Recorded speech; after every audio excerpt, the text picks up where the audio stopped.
You want a real mate? Then prove it. Alien girl pulled human clothes despite every law. The crystal city of Veltaris shone like frozen light under three pale suns. Towers of living stone rose into the sky, their surfaces glowing softly as if they breathed. Every path, every bridge, every hall was built with careful meaning. Nothing here was random. Nothing here was allowed to be weak. Today, the grand bonding hall was full. Alien nobles, scholars, warriors, and council elders filled the wide, circular chamber. Their voices echoed in calm, controlled tones. This was a place of law, tradition, and ancient rules older than most stars nearby. At the center of the hall stood a single raised platform, smooth and silver, reserved only for moments that would be remembered. On one side of the platform stood Rhinala of House Ceres. She was young by her people's standards, her skin glowing faintly with soft blue lines that marked noble blood. Her eyes reflected the light of the chamber, sharp and intelligent. She wore formal ceremonial robes, layered and heavy, meant to show dignity and restraint. On the opposite side stood Ethan Hale. He was human. He looked out of place immediately. His dark formal uniform was simple compared to alien fashion. No glowing symbols, no living fabric. Just clean lines human-made. He stood straight, hands relaxed at his sides, eyes calm but alert. Ethan was an envoy from Earth sent as part of a peaceful exchange mission. His task was simple: observe, listen, and learn. Humans were still considered newcomers to the wider galaxy, watched carefully by older civilizations. Ethan knew the rules. He had studied them carefully. No human was allowed to form deep personal bonds with the people of Veltaris, especially not bondmates. The law was clear, written in stone and memory. So when Rhinala stepped forward, no one expected what happened next. She crossed the space between them in 3 steady steps. Her movement was calm, deliberate. Before anyone could speak, she reached out and pulled Ethan closer, her hand resting firmly against his chest. The entire hall went silent. Even the glowing walls seemed to dim. Ethan froze, his mind racing. He did not pull away, but every instinct told him something had gone terribly wrong. He could feel the eyes of hundreds of powerful beings on him. The air felt heavier, charged with shock. Rhinala's voice cut through the silence, clear and steady. "You want a real mate?" she said, her words echoing through the chamber. "Then prove it." Gasps rippled through the hall. Council elders rose from their seats. Guards shifted, hands moving closer to their weapons. This was no casual gesture. Among her people, pulling someone close like this in the grand hall was a formal challenge. A challenge bound by law. Ethan slowly looked down at her hand, then met her eyes. He did not understand everything yet, but he understood enough to know this moment could change his life forever. "Rhinala of House Ceres," one of the elders said sharply. "You break sacred law?" "I test it," she replied without looking away from Ethan. The elder's gaze turned cold. "The law exists to protect our people, or to cage us," Rhinala answered. Whispers spread like fire. Ethan swallowed. He was trained for diplomacy, not whatever this was. Still, he forced himself to speak calmly. "I don't understand what's happening," he said honestly. "If I've caused offense, I will step back." Rhinala tightened her grip slightly, not painfully, but firmly enough to stop him. "No," she said quietly. "If you step back now, the shame will be mine alone. I will be marked as one who chose weakness." That word struck Ethan harder than any threat. Weakness. He had seen that look before, back on Earth, in places where people judged before understanding. He took a slow breath and remained where he was. "Then explain," he said. Rhinala finally turned to the council. "By our law, a true mate is not chosen by birth or species, but by proof. The trials exist for a reason." "They exist for our kind," an elder snapped. "Not for outsiders." "Then let the outsider try," she replied. The hall erupted in voices. Some angry, some fearful, some curious. Ethan stood in the middle of it all, feeling like the ground had shifted under his feet. He noticed something important then. Rhinala was not afraid, determined, yes, angry perhaps, but not afraid. A tall counselor stepped forward, his presence commanding silence. His voice was deep, measured. "The human does not know our ways. Ignorance does not excuse consequence." Ethan met his gaze. "Then teach me," he said. "If I've been pulled into something dangerous, I want to understand it fully." That earned him a few surprised looks. The counselor studied him carefully. "Very well, hear the truth." He gestured, and symbols appeared in the air, glowing softly. "Our people believe that a real mate must be tested, not by strength alone, but by endurance, honor, and restraint. These trials break many of our own. They were never meant for you. Ranala spoke again. That is why they matter. Silence fell once more. Ethan felt his heartbeat slow. This was serious, more serious than he had imagined. What happens if I refuse? He asked. The answer came quickly. She is disgraced, the counselor said. Her status ends, her house loses honor. And if I try? Ethan asked. The elder's eyes hardened. If you fail, you will be removed from this world, permanently. That word needed no explanation. Ethan did not respond right away. His mind filled with thoughts of Earth, of his family, of the mission he was supposed to be on. He had not come here looking for danger. He had come to build understanding. Ranala finally looked at him again, and for the first time her confidence cracked just slightly. I did not expect you to accept, she said softly. I only needed the council to see the law challenged. Ethan studied her face. He saw resolve, but also pressure, the weight of tradition pushing down on her shoulders. You pulled me into this, he said quietly. Yes, she admitted, because I needed someone who would not dominate but would stand. Ethan let out a slow breath. On Earth, he had once refused to leave a disaster zone because civilians were still trapped. He had been told it was not his responsibility. He stayed anyway. This felt familiar. I won't promise to win, he said at last, but I won't walk away if staying means you're destroyed. A ripple of shock moved through the hall again. The counselors exchanged looks. This was not how outsiders usually responded. So be it, the tall elder said. By your own choice, you accept the challenge. He raised his hand, and glowing marks appeared briefly on Ethan's wrist before fading. The trials will begin at first light, the elder continued. Until then, you will be confined under guard. Guards stepped forward, but not roughly. Ethan nodded once, signaling he understood. As they led him away, he glanced back. Ranala stood alone on the platform, her posture straight, her eyes following him. There was no regret in her expression, only resolve. Ethan realized something important then. This was not about romance, not yet. This was about law, identity, and whether a human could stand inside a system designed to break outsiders. As the doors closed behind him, the whispers resumed, louder than before. For the first time in generations, the law of Veltaris had been challenged. By a human who had chosen to stay. The chamber where Ethan was taken was quiet, smooth, and made of the same living stone as the rest of Veltaris. The door sealed behind him without a sound. Soft light filled the room, coming from the walls themselves. There were no bars, no visible restraints, yet Ethan knew he was not free to leave. Two guards stood near the entrance. They were tall, their armor shaped like flowing crystal, their faces calm and unreadable. They did not speak to him. They did not threaten him. That silence felt heavier than shouting. Ethan sat on the low stone bench in the center of the room and rested his hands on his knees. His thoughts moved fast, but he forced himself to slow down. Panic would help no one. He replayed the moment in the grand bonding hall again and again. Ranala stepping forward, her hand on his chest, the shock in the room, the word, prove it. He still did not fully understand why she had chosen him. They had spoken only a few times before, formal conversations.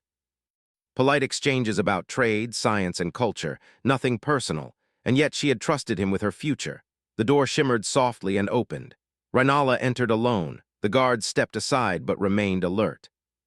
She walked toward Ethan, her ceremonial robes replaced with simpler clothing. Without the heavy layers, she looked younger, more real. The glowing lines on her skin were dimmer now, pulsing slowly with her heartbeat. For a moment, neither of them spoke. I did not expect them to allow me to see you, she said finally. Ethan stood up. I'm glad they did. She studied him closely, as if measuring something invisible. You are calm, she observed. I'm scared, Ethan replied honestly, but panic won't change anything. That seemed to surprise her. She gestured for him to sit again, and she took a place across from him on the bench. The guards did not move. You deserve the truth, Ranala said, not the ceremonial version. I'd appreciate that, Ethan said. She took a slow breath. Our bonding laws were created after a time of chaos. Long ago, outsiders came to our world. Some brought knowledge, some brought war. The laws were meant to protect us from being controlled or weakened. And humans fall into the outsider category, Ethan said.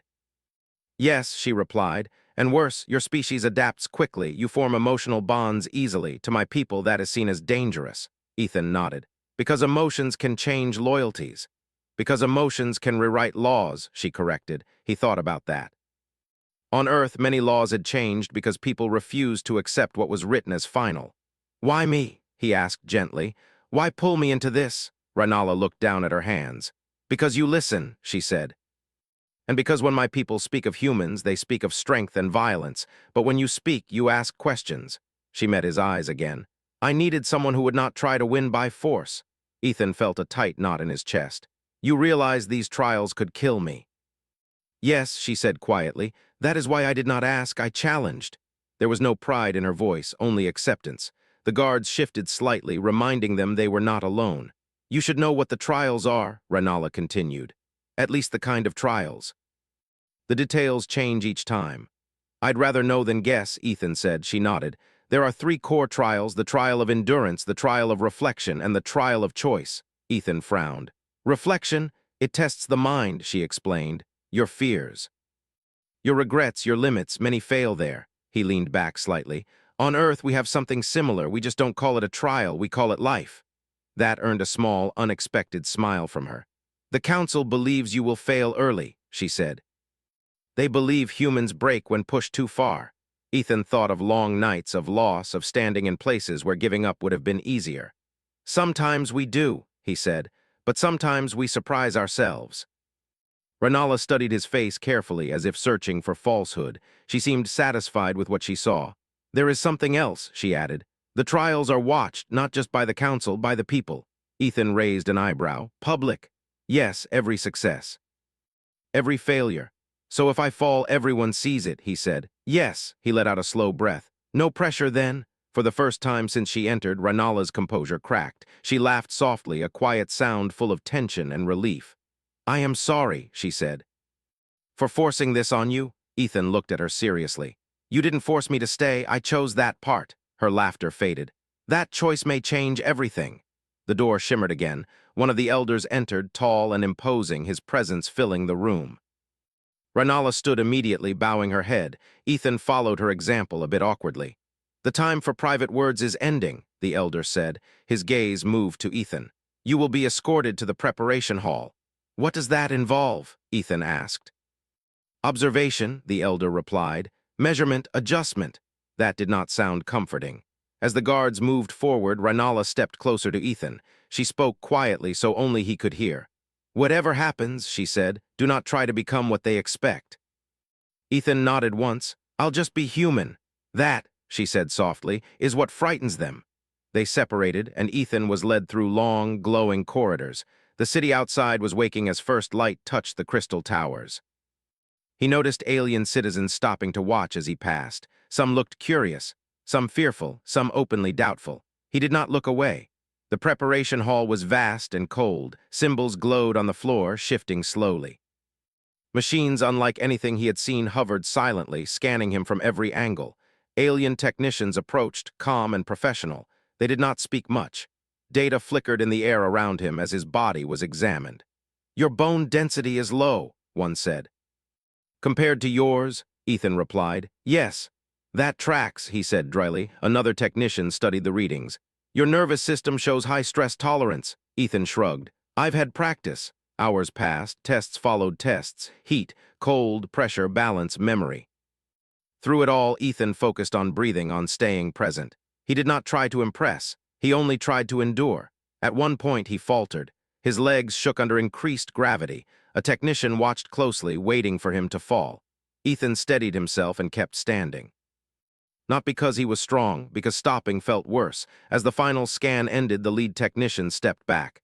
"You are unprepared," she said. "I figured," Ethan replied. She tilted her head. "Yet you are still standing." Later, he was given a small chamber to rest. No restraints, no guards inside, just quiet. Ethan lay back and stared at the ceiling, which slowly shifted colors. His body ached. His mind felt heavy. This was only preparation. The real trials had not even begun. Elsewhere in the city, Ranala stood before the council once more. Voices clashed. Some demanded the human be removed. Others argued that the law had been invoked and must be followed. Ranala listened, silent and steady. In the shadows, unseen by most, observers from other worlds watched the feeds with interest. A human was about to face trials not meant for him, and whether he succeeded or failed, the galaxy would remember what happened next. The first trial began without ceremony. Ethan was awakened by a soft change in light. The chamber walls shifted from calm blue to a deep amber. A low tone vibrated through the floor, not loud but steady, like a distant heartbeat. He sat up slowly, every muscle stiff from the preparation tests. The door opened. Two guards waited, their faces unreadable. They did not speak. They did not need to. Ethan stood, straightened his uniform, and followed them. They led him through corridors he had not seen before, deeper into the structure beneath the city. The air grew heavier with every step. The glow of the walls dimmed, replaced by a colder, sharper light. They stopped at a wide opening. Beyond it was a massive circular chamber. The floor was smooth and dark, stretching far wider than the grand bonding hall. Above, layers of transparent platforms rose like stacked rings. They were already filled. Thousands were watching. Citizens, scholars, warriors, nobles, council members, and observers from other worlds, their images projected as floating symbols and shapes. Ethan felt the weight of their attention press down on him. At the center of the chamber stood a single raised platform. He was guided onto it. As soon as his feet touched the surface, a faint glow wrapped around his boots, locking him in place. A voice echoed through the chamber, calm and neutral. "The trial of endurance begins." The floor beneath Ethan shifted. Gravity increased, not suddenly but steadily, like a slow tightening grip. His knees bent slightly. He adjusted his stance, spreading his weight evenly, just like he had learned in human training programs meant for harsh environments. The watchers murmured. The gravity continued to rise. Ethan focused on breathing. In through the nose, out through the mouth. Slow, controlled. Panic burned energy. Calm saved it. Minutes passed. Sweat formed on his forehead. His muscles trembled. The pressure felt like the weight of the ocean pressing down on his bones. Above, Rhinala stood among the council observers. Her hands were clenched tightly at her sides. She had seen her own people struggle in this trial. Some had collapsed in moments. Others had lasted longer, only to fail later. The council expected Ethan to fall quickly. He did not. The gravity increased again. Ethan's vision blurred at the edges. His breathing grew heavier, but he did not collapse. He shifted slightly, adjusting posture, conserving strength where he could. A counselor leaned toward another. "He adapts." "That is instinct," another replied. "It will fail him." Ethan's legs shook violently now. Pain spread through his joints, sharp and demanding. His mind screamed at him to stop. He remembered something simple then, a memory from Earth. A cold night, carrying supplies through snow when every step hurt. He had kept moving because someone else needed what he carried. Not because he was strong, because quitting would have meant someone else suffered. That thought anchored him. The gravity peaked. Silence fell. Then slowly the pressure eased. Ethan dropped to one knee, gasping but still conscious. The glow around his boots faded. "The subject remains standing," the voice announced. "The first phase continues." Ethan looked up sharply. Phase, the floor temperature changed instantly. Cold surged upward, biting through his boots. Frost crept across the dark surface. The air grew thin, cold, and low oxygen. A test designed to stack stress upon stress. Ethan's teeth clenched as his body shivered. His breaths became shallow. His chest burned. Above, some watchers shifted uncomfortably. This combination was rarely used. Rhinala's eyes widened. "They are pushing too far," she whispered. The cold worsened. Ethan wrapped his arms around himself, trying to conserve heat. He bent forward slightly, reducing exposed surface, instinct guiding him. His mind began to drift, thoughts slowing. He forced himself to move, small movements, shifting weight, flexing fingers. Staying awake, he thought of his promise, not to win, just to not walk away. Time stretched. Finally, the cold began to fade. The air thickened again. Ethan collapsed fully this time, catching himself with his hands. He stayed there, breathing hard, chest heaving. The voice returned. "The trial of endurance concludes." A wave of sound filled the chamber. Not applause, but something close. A mix of surprise, disbelief, and unease. Ethan was helped to his feet by the platform itself, unseen forces lifting him gently. He did not resist. His body felt like it no longer belonged to him. He was guided off the platform and into a narrow corridor. The noise faded behind him. The guards did not speak, but one of them glanced at him, just briefly. There was something new in that look. Respect. He was taken to a smaller chamber and given water. His hands shook as he drank, but he forced it down slowly. He had no time to rest. The walls shifted again, opening into a different space. This room was smaller, darker, and quiet in a way that felt heavy. The floor was smooth, reflective, like black glass. There were no observers visible. A different voice spoke, softer now. "The trial of reflection begins." Ethan swallowed. Light flared, the room disappeared, he stood in a familiar place. Earth, rain fell around him, cold rain. The smell of smoke filled the air. He recognized the ruined street instantly. A disaster zone from years ago, buildings damaged, sirens echoing in the distance. His heart pounded, figures appeared, people he had known, some alive, some not. A voice whispered, not aloud, but inside his mind. "Why did you fail them?" Ethan turned slowly. He saw a face he had not expected, a friend he had lost, someone he had tried to save. Guilt crashed into him harder than gravity ever could. "I did everything I could," Ethan said aloud. The scene shifted. Now he stood alone, cold, exhausted, holding a decision he had once made, one that had saved many but cost a few. The voice returned. "You chose wrong." Ethan clenched his fists. His breathing quickened. For a moment, the weight of regret threatened to crush him. This was worse than physical pain. This reached inside, pulling at old wounds that had never fully healed. He dropped to his knees. Then he did something the trial did not expect. He spoke. "I don't pretend I was perfect," he said quietly. "I don't pretend every choice was right, but I chose with the best I had at the time." The images wavered. He looked up, eyes wet but steady. "If that makes me weak, then I accept it." Silence followed. The figures faded one by one. The ruined street dissolved into darkness. Light returned slowly. Ethan was back in the chamber, kneeling on the reflective floor. His hands trembled, but his mind felt clearer, lighter. The voice spoke again, this time uncertain. "The subject accepts fault without collapse." Somewhere beyond the walls, council members leaned forward. This outcome was rare. Rhinala felt her breath catch. This was the trial where most broke. The room changed one last time. A single door appeared before Ethan. "The trial of choice begins," the voice said. Ethan stood slowly and approached the door. His body protested, but he ignored it. The door opened. On one side, a path appeared. It led out of the chamber toward safety, toward medical aid, toward removal from the trials. He knew without being told that choosing it would end everything. He would live. Rhinala would fall. On the other side, another path. It led back toward the arena, toward further trials, toward pain and possible death. The voice asked one simple question. "Which path do you choose?" Ethan did not answer immediately. He closed his eyes. He thought of Rhinala standing alone in that hall. He thought of her warning, "Do not become what they expect." He opened his eyes and stepped forward, toward the second path. "I choose to stay," he said. The chamber went silent. The paths vanished. The walls dissolved, revealing the arena once more. The watchers stared in disbelief. The voice spoke, no longer neutral. "The human chooses continuation without promise of reward." Ethan stood in the center of the platform again, exhausted, bruised, but upright. Above, the council sat in stunned silence. Rhinala felt something shift deep within her chest. Not relief, not victory, recognition. For the first time, the law of Veltyrus did not know how to judge what stood before it. And the trials were far from over. When Ethan returned to the holding chamber after the third trial, his body finally gave in to exhaustion. The door sealed softly behind him, and he leaned against the wall, sliding down until he sat on the floor. His muscles burned. His head throbbed. Every breath felt heavy, but he was alive.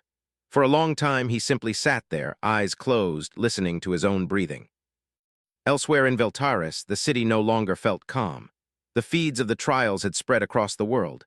Citizens gathered in public halls, private rooms, and open plazas, watching the replayed moments again and again. A human standing under crushing gravity. A human refusing to break under memory and guilt. A human choosing to stay when escape was offered. Confusion spread faster than fear. The council chamber was full of raised voices. "This has gone far enough," one elder said sharply. "The trials were not meant to reveal weakness in our law. They were meant to reveal truth," another replied. "And truth is what we are seeing." Rhinala stood before them, silent but unyielding. Her eyes were tired, but her posture was straight. "The human has passed trials that break our own," an elder continued. "If we allow this to continue, we invite change we cannot control." Rhinala finally spoke. "Change does not ask permission." Silence followed her words. In the holding chamber, the door shimmered and opened. A medic entered, carrying tools that glowed softly. She moved with care, kneeling in front of Ethan. "You should not still be conscious," she said calmly. Ethan managed a weak smile. "I've been told that before." She scanned him quickly. Your body is damaged. Not permanently, but enough that the next phase will be dangerous. When isn't it? Ethan asked. She paused, studying him. You do not speak like someone trying to impress. I'm not, he said. I'm just trying to get through it. She finished her scan and stood. Rest while you can. As she left, Ethan leaned back again. His thoughts drifted, but one question stayed sharp in his mind. What happens after the trials? He did not have long to think. The light shifted once more and the door opened again. This time, Ranala entered.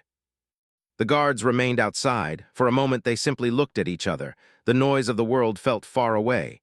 You should not be here, Ethan said softly. She walked closer. Neither should you. He laughed quietly, then winced. Fair point. She knelt in front of him, her expression serious. The council is divided. Some want to end this now. Others want to see how far you go. And you? Ethan asked. I want the truth exposed, she replied, even if it costs me everything. Ethan studied her face. You already put everything on the line. Yes, she said, but you are the one paying the price. He shook his head slowly. I chose this. That does not make it fair, she said. No, he agreed, but fair and right aren't always the same. She was silent for a moment, then spoke more quietly. The next phase is not about strength or endurance. What is it about? Ethan asked. Control, she said, and restraint. He nodded slowly. Those I understand.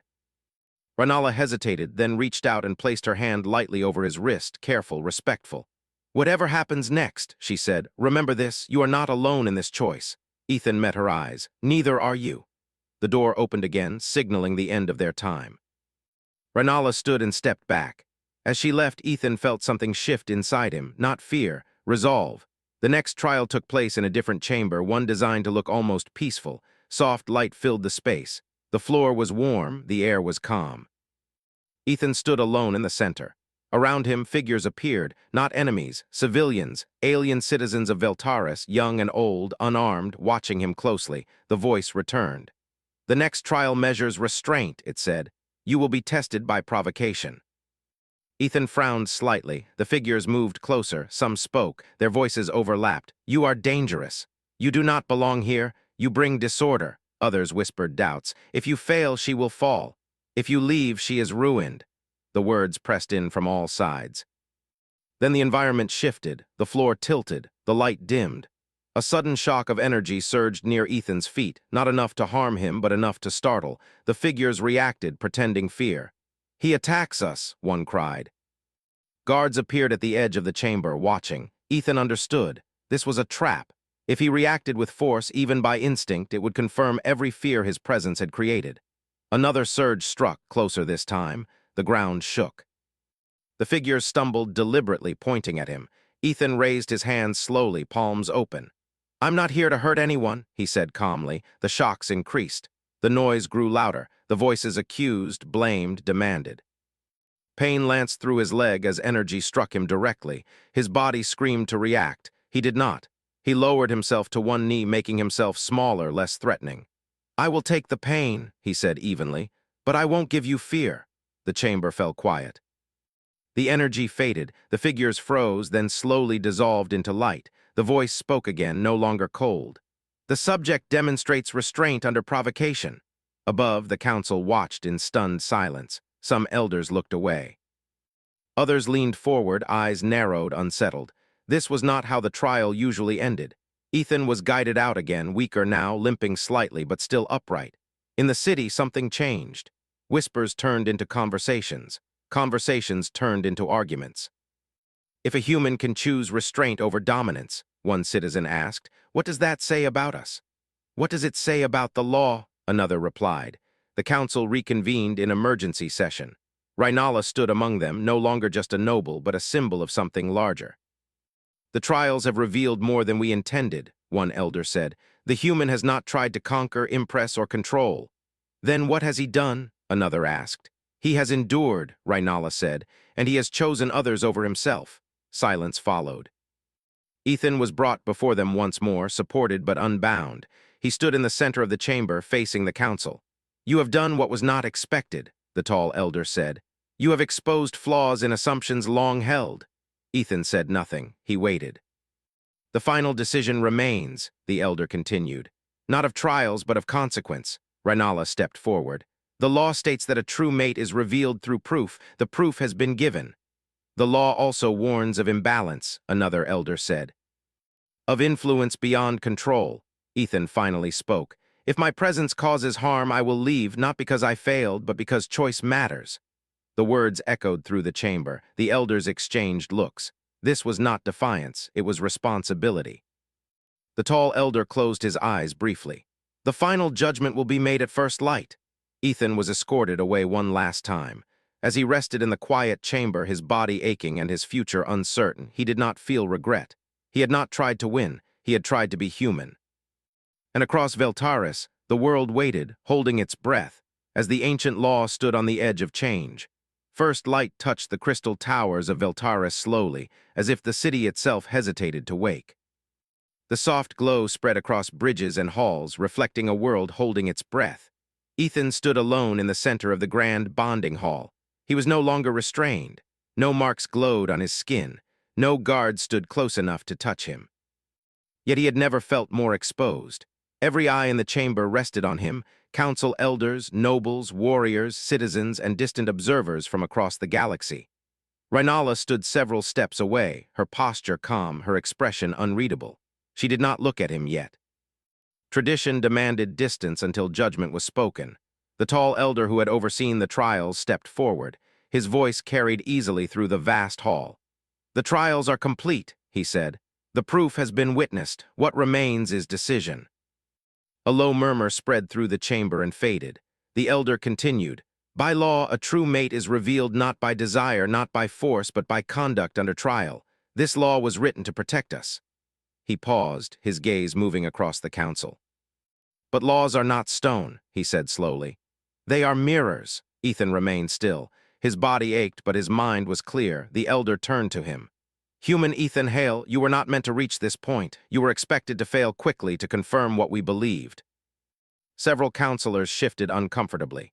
"You did not," the elder said. "You endured without dominance. You faced guilt without denial. You chose restraint when provoked. You stayed when leaving would have saved you." Ethan lowered his eyes briefly, then lifted them again. "I didn't come here to change your world," he said quietly. "I just didn't want to destroy someone else's by walking away." The words echoed through the hall. A counselor stood. "Intent does not erase consequence." "No," Ethan agreed, "but it can shape it." Silence followed. Rhinala finally stepped forward. Her voice was calm but strong. "The law does not forbid change, it forbids weakness disguised as tradition." Gasps rippled outward. One elder turned sharply toward her. "Careful." "I am," she replied, "careful enough to see what stands before us." She turned toward Ethan at last. Their eyes met, and in that moment the tension between them was not romantic, not dramatic, but honest. "He has proven nothing about dominance," Rhinala continued. "Only about responsibility. If that threatens us, then we must ask why." The council fell into quiet debate. Voices rose and fell. Some argued for safety, others argued for honor, others for fear of precedent. Ethan listened, but he did not interrupt. At last, the tall elder raised his hand. "The decision is made," he said. The hall went still. "By the law as written," the elder declared, "the human has met the standard of a true mate." A wave of sound moved through the chamber, shock, disbelief, awe. Rhinala inhaled sharply. Ethan felt the weight of the moment press down on him, heavier than any trial. "But," the elder continued, "the law also demands consent, balance, and choice." He turned to Ethan. "Do you claim this bond?" Every eye locked onto him. Ethan did not answer immediately. He looked at Rhinala, truly looked at her. He saw strength, burden, hope, and risk. He saw a future that would not be simple, not easy, not free of consequence. Then he shook his head slowly. "I don't claim anyone," he said. The chamber erupted. Rhinala's eyes widened, not in anger, but surprise. Ethan continued, his voice steady. "I didn't endure those trials to own a place here. I endured them to prove something else." The elder raised a hand for silence. Ethan took a breath. "If Rhinala chooses me freely without law forcing it, then I will stand beside her. If she does not, I will leave without resentment." The silence that followed was deeper than before. Rhinala stepped forward again, her voice quiet but unshaken. "You have already proven yourself." "I know," Ethan said gently. "That's why this choice matters." The elder closed his eyes for a long moment. "The law did not anticipate this outcome," he admitted, "but perhaps it should have." He turned to the council. The bond is not claimed, it is offered. Then he faced Ranala. By your will alone, what do you choose? Ranala did not hesitate. I choose him, she said, not because the law demands it, but because he respected it enough to let me choose. The hall did not erupt this time. It stood in stunned, quiet understanding. The elder nodded slowly. Then the bond is recognized. A soft glow filled the chamber, not binding, not restrictive, but warm. It faded quickly, leaving nothing physical behind. Ethan exhaled, realizing he had been holding his breath. The elder addressed the hall one final time. The law of Veltaris is amended. From this day forward, proof without consent is incomplete. Strength without restraint is failure. Across the city, citizens watched in silence. Across the stars, observers recorded the moment carefully. A human had not conquered an alien world. He had changed it by refusing to. Later, as the hall emptied, Ethan and Ranala stood together near the edge of the platform. There was no ceremony now, no audience. You surprised them, Ranala said softly. I surprised myself, Ethan replied. She studied him. You could have claimed safety, power, position. He shrugged lightly. I didn't come for any of that. Then why stay? She asked. He met her gaze. Because some things are worth standing for even when you don't know how it ends. She nodded slowly. That is a very human answer. In the days that followed, the galaxy reacted. Some worlds criticized Veltaris. Others watched closely. A few quietly changed their own laws. Humans were spoken of differently now, not as conquerors, not as fragile newcomers, but as a species that endured, chose, and stayed. Ethan did not remain on Veltaris forever. He continued his work as an envoy. He traveled, he listened, he learned, and when he returned, he did so by choice. Ranala did not rule differently because of him. She ruled honestly, with restraint, with awareness. Together, they became something the galaxy had not expected. Not a symbol of dominance, but proof that strength and respect could exist side by side. Long after the trials were remembered as history, one truth remained. Humanity did not prove itself by force. It proved itself by knowing when not to use it.